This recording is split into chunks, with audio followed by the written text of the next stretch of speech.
much we game today is far more advanced than what I grew up with. Even though digital spaces were still in their infancy, we found ways to build community.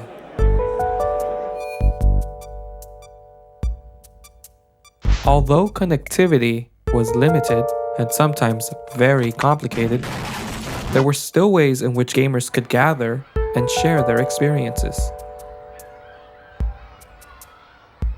As a kid, the Game Boy was my very first passport into the digital sphere. Let me show you what I mean.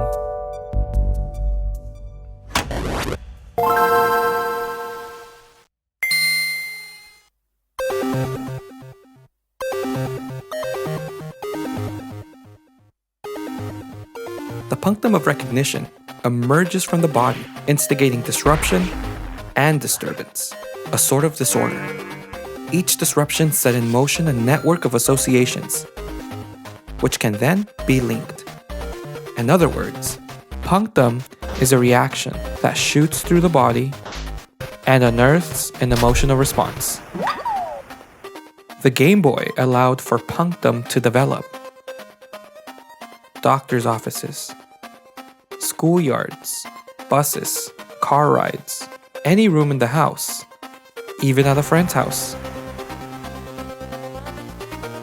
Punctum was being captured and developed. The Game Boy had an immense library of various games with different sounds, which would be impossible to squeeze into this video. Therefore, I focus on the startup sound that triggered a reaction in me.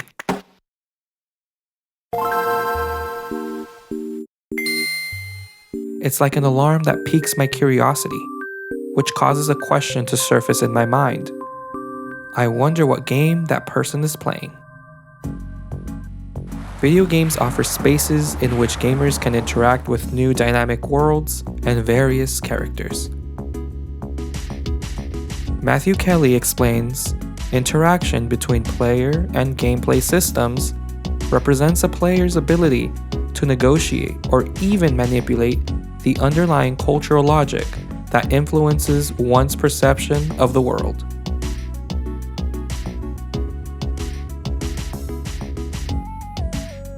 Many games on the Game Boy built their own worlds that bend the logic of the real world for entertainment. The real magic comes from the player, whose style and perceptions determine how they interact with these digital worlds.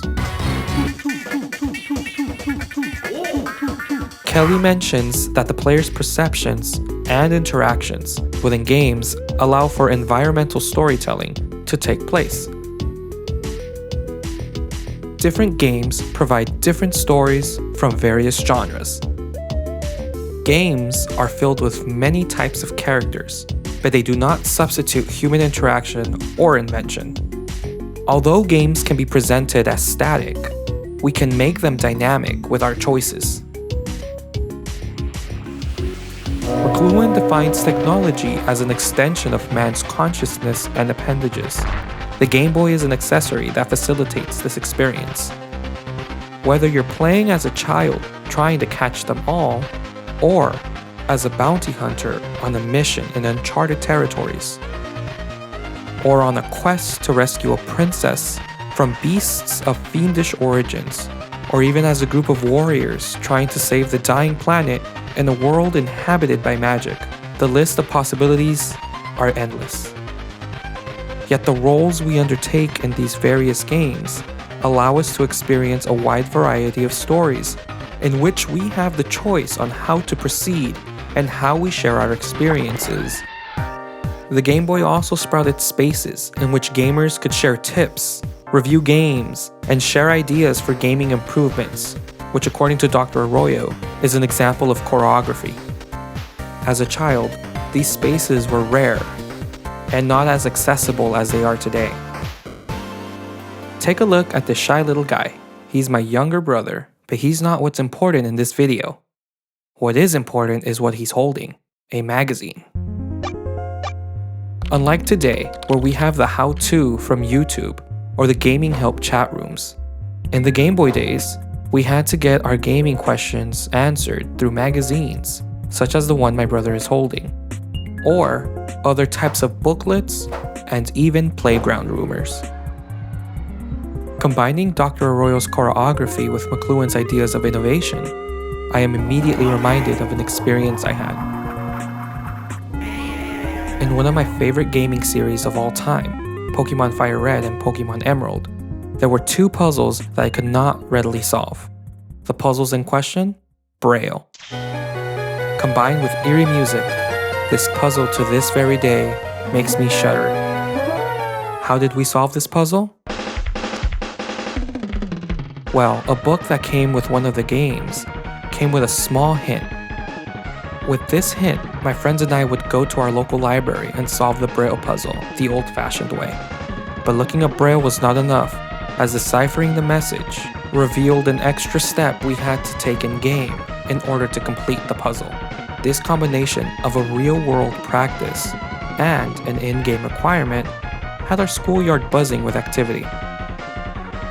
The Game Boy allowed me to experience the infancy of the digital age through gaming. Today, the Game Boy has been replaced by newer consoles, but communities still exist in which the Game Boy is preserved and continues to inspire gaming in our current world. To me, the Game Boy holds a special place in my experiences with technology and digital spaces, and I will always be reminded of the experiences I had with one simple sound.